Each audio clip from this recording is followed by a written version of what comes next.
بۆچی هەناردەکردنەوەی نەوتی هەرێم دواکەوت؟ بە دوواداچوونێکی تیوار و راپۆرتێکی نێودەوڵەتیتان لەسەر هەناردەکردنەوەی نەوتی هەرێم بۆ باس دەکەم. بەپێی زانیاریەکانی تیوار بڕیار بوو ڕۆژی پێنجشەممەی ڕابردوو تا ئەم ڕۆژشەممە هەناردەی نەوتی هەرێم دەست پێ بکاتەوە.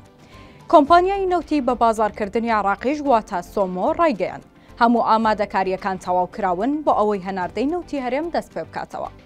بەڵام هێشتا کۆمپانیەکانی نەوت ئامادەنین نەوتەکە ڕادەست بکەن.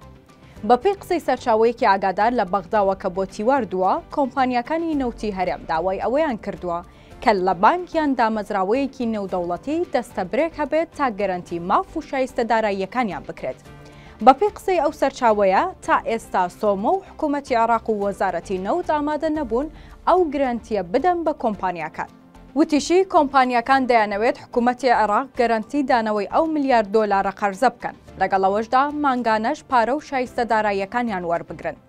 بەپێی قسەی ئەو سەرچاوەیە بێت کۆمپانیەکان وتویانە پێشتر پێشوەختە پارەکانیان وەردەگرت، بەڵام ئێستا بەهۆی ئەوەی سۆمۆ پێدانی ئەو پارەیە دەخاتە کۆتایی مانگ، ئەمە بۆتە گرفت بۆ دەستپێکردنەوەی هەناردەی نەوتەکە. بۆیە هەر وەک چۆن دوێنێ ئاژانسی ڕۆیتەرز ئاشکرای کرد، چاوەڕوان ناکرێت هەناردەی نەوتی هەرێم بەم زوانە دەست پێ بکاتەوە.